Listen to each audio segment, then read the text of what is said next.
The year is 1999. The location is a garage in Menlo Park, California. Inside, two young Stanford dropouts are sitting on folding chairs. They are brilliant, arrogant, and notoriously disorganized. They have just accepted an investment of $11.8 million, the largest bet of its kind at the time, for a search engine that has no business model, no revenue, and no management team. Walking into that garage is John Doerr. He is a legendary venture capitalist from Kleiner Perkins. He has bet his reputation and his firm's money on these two kids. But Doerr isn't there to talk about code. He isn't there to talk about algorithms. He is there to give them a gift. He stands by the ping-pong table and tells Larry Page and Sergey Brin the hard truth. He tells them that brilliant ideas are worthless. He tells them that in Silicon Valley, execution is the only currency that matters. He proposes a system, a management methodology he learned in the trenches of Intel during the 1970s. It was a system used to crush competitors and organize chaos. Larry Page looks at the slides. He hesitates. Finally, he shrugs and says, "Well, we don't have any other way to manage this company. So we'll give it a try." That meeting changed the course of business history. The system Doerr introduced that day is the operating system of Google. It is the reason they scaled from 40 employees in a garage to over 180,000 employees today, without losing their speed. It's called the OKR. And today, we are going to unlock exactly how it works. In business, there is a nearly universal law. As a company gets bigger, it gets slower. It's called the big company disease. When you have 5 people, everyone knows what to do. You shout across the room. You move fast. But what happens when you have 5,000 people? Or 50,000? Suddenly, the marketing team is launching a product that engineering hasn't finished building. Sales is selling features that don't exist. And the CEO is shouting orders that get diluted through 5 layers of middle management before they reach the people doing the work. Most companies solve this with bureaucracy. They add rules. They add supervisors. They add command and control, but Google couldn't do that. To dominate the internet, they needed to be big, but they also needed to move with the speed of a startup. So how do you get 100,000 of the smartest, most opinionated engineers in the world to row in the exact same direction, without turning into a slow, bureaucratic dinosaur? How do you organize the entire collective intelligence of a trillion-dollar company so that the intern's daily tasks are mathematically aligned with the CEO's 5-year vision? This is the question we are answering today.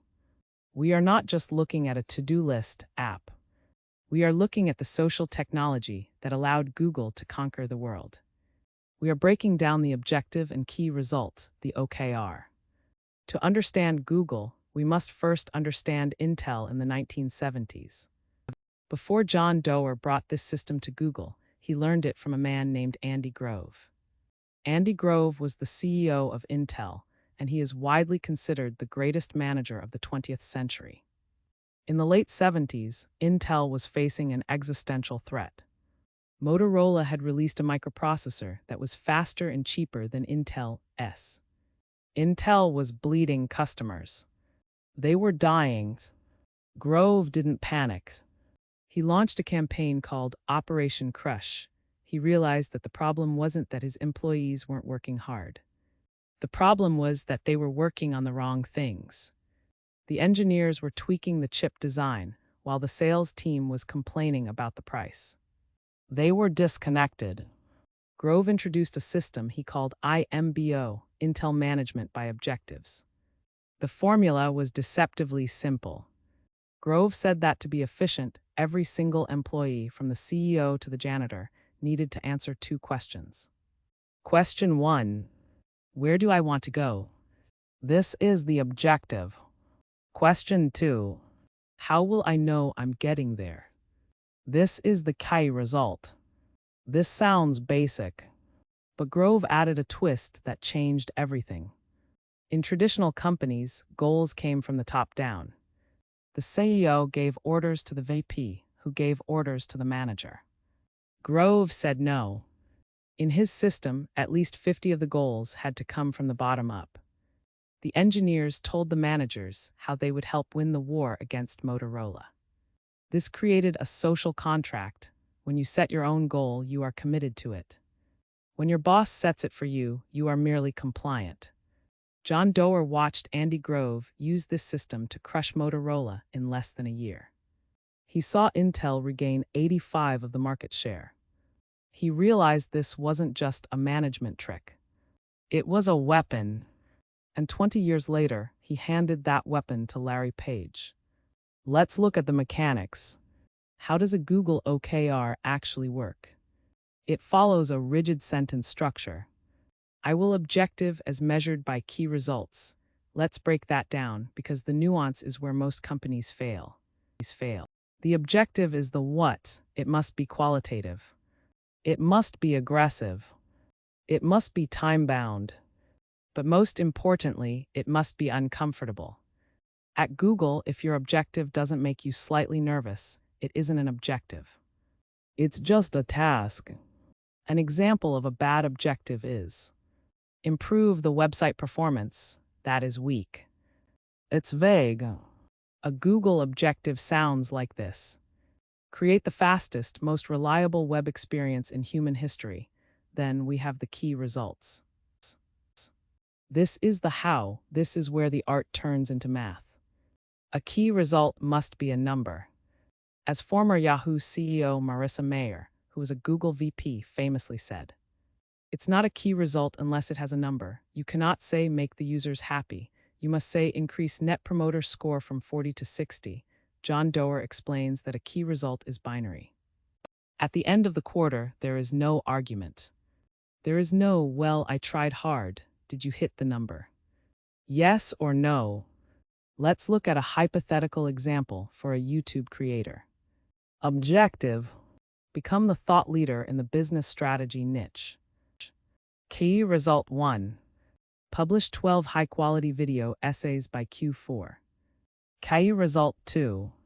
Achieve a click-through rate CTR of 6 average. Key result 3. Secure 5,000 new subscribers from organic search. If you achieve the key results, the objective must happen. If you achieve the key results but the objective doesn't happen, you design the wrong key results. But here is the secret sauce that separates Google from everyone else. They decoupled OKRs from compensation. This is crucial. In most companies, if you miss your goals, you don't get your bonus. Google realized that if you punish failure, employees will set easy goals. They will sandbag. They will promise to do 10 things when they know they can do 20, just to ensure they get their money. At Google, your OKR score does not determine your bonus. This liberates the employee to set moonshots, goals so ambitious that they are almost impossible to hit. Theory is fine, but let's see this in action. The best documented example of the power of OKRs is the story of Google Chrome. In 2008, the world was dominated by Internet Explorer. Google wanted to build a browser, but the market was saturated. The leader of this project was a quiet executive named Sundar Pichai. Today, he is the CEO of Alphabet. Back then, he was just a product manager with an impossible task. Sundar set his objective: build the best browser, but he needed a key result. He chose number of 7-day active users. He didn't care about downloads. He cared about usage. In 2008, he set the key result at 20 million users. The team worked frantically, but by the end of the year, they had fewer than 10 million. By traditional standards, Sundar failed. He missed his target by 50. In a normal company, he might have been fired. Or for the next year, he would have lowered the goal to something realistic, like 12 million. But this is Google. In 2009, Sundar didn't lower the goal. He raised it. He set the key result for 2009 at 50 million users. The team thought he was crazy, but the aggressive goal forced them to rethink their distribution strategy. They couldn't just rely on word of mouth. They had to innovate. They launched TV ads. They made distribution deals. At the end of 2009, they hit 37 million users. He failed again. But look at the trajectory. He wasn't hitting the target, but the attempt to hit the target was driving exponential growth. In 2010, Sundar stood before his team. He set the key result at 111 million users. This was a moonshot, but the team was now conditioned to think big. They optimized the engine speed. They expanded to other operating systems. They launched a massive marketing campaign. At the end of 2010, the results came in. They hit 111 million users. Today, Chrome has billions of users. It effectively owns the internet. If Sundar had set safe goals, if he had aimed for 12 million in 2009, Chrome might be a forgotten project today. The OKR system gave him the permission to fail in the short term so he could win in the long term. Now we must discuss the cultural glue that holds this all together. Imagine you are a junior engineer at Google. You've been there for 2 weeks. You can log into the internal directory and look up Larry Page. And right there on his profile, you can see his current OKRs. You can see exactly what the CEO is trying to achieve. You can see his grades from the last quarter. You can see where he failed. Then you can look up your boss. Then your boss's boss. This is radical transparency. In most organizations, goals are secrets. The sales VP doesn't want the engineering VP to know his targets. It's political. Information is power, so people hoard it. At Google, OKRs are public property. This solves a massive problem. Dependency. Let's say you are building a new feature for YouTube, Team A. But to launch it, you need the search team, Team B, to update their algorithm. In a normal company, you send emails. You wait. You hope they prioritize you. At Google, you look at the search team's OKRs. If support YouTube integration isn't on their list of key results, you know immediately that they aren't going to do it. You can then have the conversation before the project fails. You can say, hey, this is a key result for me, but it's not for you. We have a conflict. This transparency kills politics. You don't argue about opinions. You argue about the list. We have covered the history, the anatomy, and the transparency. But we haven't unlocked the true psychological secret of the system. If you take one thing away from this video, let it be this number. 0.7. At Google, OKRs are graded on a scale of 0 to 1. If you get a 1, if you achieve 100 of your goal, you don't get a standing ovation. At Google, a 1 is considered a failure of imagination. It means you sandbagged. It means you set a goal you knew you could hit. You played it safe. The target at Google is 0.7. They want you to achieve 70 of the goal. Why? Because if you aim for the moon and miss, you still land among the stars. This simple grading scale rewires the human brain. It removes the fear of failure. In most of our lives, we are taught that anything less than 100 is an F. It's bad, and the Google OKR system flips that. It says, if you aren't failing a little bit, you aren't trying hard enough. This is how they innovate. They created a safe space for ambition.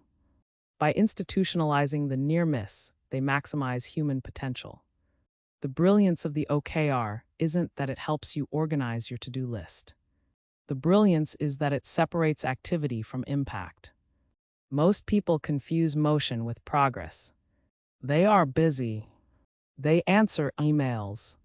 They attend meetings. But they aren't going anywhere. The OKR is a razor. It cuts away everything that doesn't matter. It forces you to look at your calendar and ask, is this meeting helping me hit my key result? If the answer is no, you don't go. Before we conclude with the final lesson, ask yourself, are you confusing activity with impact in your own business? If you are finding value in this breakdown, take a second to hit the like button and subscribe to Strategy Unlocked. We are building the ultimate library of business insights, and we want you on the team. So, what can we learn from the Google OKR system? You don't need to be a tech giant to use this. You can use this for your small business. You can use this for your family finances. You can use this for your personal fitness. The lesson is this: focus is a resource. It is the scarcest resource you have.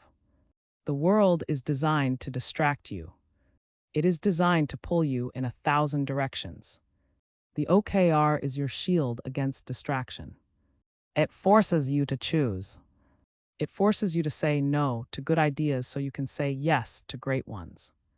John Doerr didn't give Larry and Sergey money. He gave them focus, and that turned out to be the most valuable investment in history. So start today. Write down one objective.